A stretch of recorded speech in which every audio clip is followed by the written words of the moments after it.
Men and women living on the streets of Spokane aren't the only ones in limbo tonight. Homeless advocates are ready to help, but they can't until the city finds a shelter to take them in. 3 of the buildings which served as emergency warming centers last year will not reopen this year. And the only option on the table for a 24/7 shelter fell through this week. The mayor promises he has a plan, but some in Spokane believe history will repeat itself and hundreds will be left out in the cold yet again.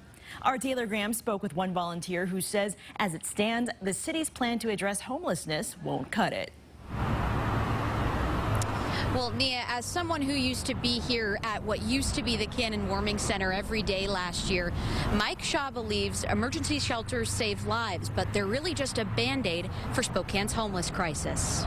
These people are on debt. They come through the door about to die. They come in, they've been out in the cold for hours and hours now. They're hypothermia, desperate. Once desperate for warmth, Spokane's homeless are now desperate for a solution. Volunteer Mike Shaw doesn't believe that solution lies in warming centers. Will it help the homeless population get through the winter? Yes. Will it help the community reduce homelessness? No. But now, the city will even be without 3 of its warming centers that were up and running last year. Shaw says the people running those buildings stepped up because they felt they needed to. He says that feeling is gone now. This year, it'll be a harder pitch to their sublessors in those buildings because they believe it's no longer an emergency situation because of the time that the city has been afforded to create other spaces. Unfortunately, those other spaces didn't materialize.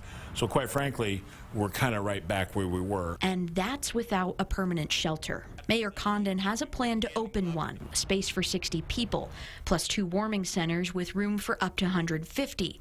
But Shaw says that won't cut it. We're back in the same boat we were in last year, which means that we need to find capacity for approximately, in my opinion, about 400 individuals. He and so many others are desperate to help, but they can't until there's a place for them to serve. It's a community problem. It's a community issue. It can be resolved through the citizens and leadership of the city, but we have to work together.